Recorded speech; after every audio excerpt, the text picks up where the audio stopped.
रहमान। आज एक और छोटी सी वीडियो जो कि आज के दिन यानी 11 सितंबर के हवाले से है। आज का दिन वैसे तो कई सारे तारीखी वाक़यात हुए, लेकिन दो ऐसे वाक़यात हैं जिन्होंने पाकिस्तान के ऊपर बहुत ज़्यादा असर डाला। उनमें से पहला वाक़या है क़याम पाकिस्तान के फ़ौरन बाद बानी पाकिस्तान कायद-ए-आज़म की वफ़ात, जो कि बड़े ही हैरत अंगेज़ और ऐसे वाक़यात से मुज़य्यन है जिनका अभी तक जो है वो पता नहीं लगाया जा सका। बानी पाकिस्तान कायद-ए-आज़म बीमारी के आलम में कोयटा शिफ्ट होते हैं ज़ियारत के मुकाम पर, और वहाँ से उनकी तबीयत जो है वो ख़राब हो जाती है। उनको लेकर आया जाता है दारुल हुकूमत की तरफ। लेकिन कैसी ये एक अजीब बात है कि मुल्क का जो सरबराह है, उसकी जो गाड़ी है, एम्बुलेंस है जो उसको लेके जाने वाली, उसी का ही फ्यूल जो है वो ख़त्म हो जाता है और बानी पाकिस्तान बड़ी बेबसी की हालत में रोड के ऊपर जो है वो वफ़ात पा जाते हैं।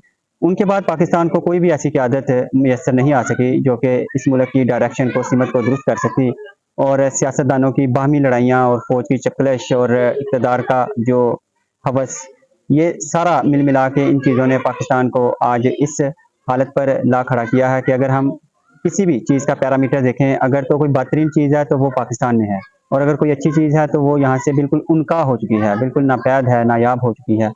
तो मुआशरत के लिहाज से हम बहुत पीछे चले गए। अपने हम असर जो दूसरे ममालिक थे उनसे हम बहुत पीछे रह गए। लोगों की हालत बहुत ज़्यादा बुरी है। तालीम का शोबा देख लें, सेहत का शोबा देख लें, हर लिहाज से हम आलमी सतह पर हमारी जो अशिया की तरसील है, तजारत है, वो बहुत ज़्यादा हम उसमें पीछे हैं बाकी अक़वाम से। तो लोग हमारे बाद आज़ाद होकर कहीं से कहीं चले गए।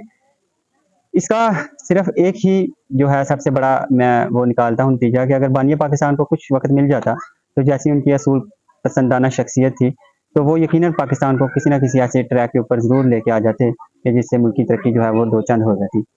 इसके बाद एक और आज का जो बड़ा मशहूर वाक़या वो 9/11 का है, जिसने कि तकरीबन पूरी दुनिया को ही बदल के रख दिया। लेकिन सबसे ज़्यादा जो उसके असरात मुरतब हुए वो भी पाकिस्तान के ऊपर और अफ़गानिस्तान के ऊपर मुरतब हुए कि इस दिन जो है वो 5 ऐसे त्यारे थे जो कि मुसाफिरों से भरे पड़े थे, और फ्यूल ईंधन के साथ भी वो बिल्कुल उनके टैंक भरे पड़े थे, और वो जाके तो टकराए गए वर्ल्ड ट्रेड सेंटर के साथ जो कि तबाह हो गया, और पेंटागन की कुछ इमारतें थी वहाँ भी जाके ये टकराए, और इन हमलों के नतीजे में 3000 जो लोग थे वो मारे गए।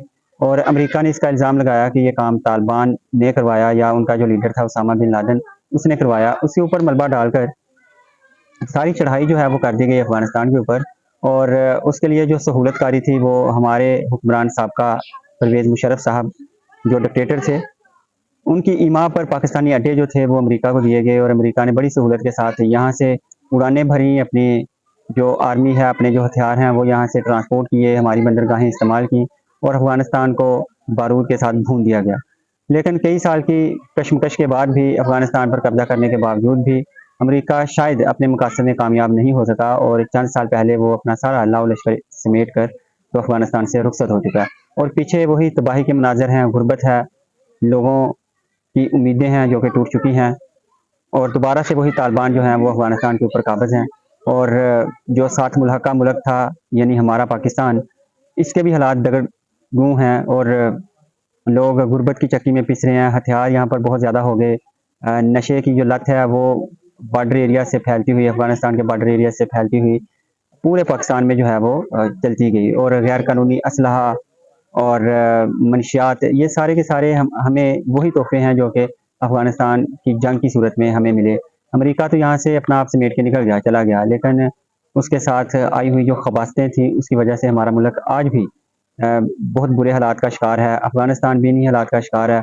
दोनों ममालिक गुर्बत की एक जैसी जो चक्की है उसमें पिस रहे हैं। लोगों के पास ज़रिया मुआश नहीं है। बड़े सारे लोग इस मुल्क को छोड़ के बाहर के ममालिक में 2 वक़्त की रोटी रोज़ी कमाने के लिए निकल जाते हैं, और हालात ऐसे हैं कि ऐसे लोग मुसल्लत कर दिए गए मुल्क के ऊपर कि ना तो कोई उनसे उम्मीद रखी जा सकती है, और ना ही ऐसे कोई हालात नज़र आ रहे हैं। बहरहाल हम अल्लाह पाक से ज़रूर ये चीज़ दुआ करते हैं कि अल्लाह पाक हमारे मुल्क को तरक्की अता फ़रमाए, इसे मुखलस लोग अता फ़रमाए जो कि इसको लेकर आगे जाएँ। इसी दुआ के साथ इजाज़त चाहता हूँ। अल्लाह हाफ़िज़।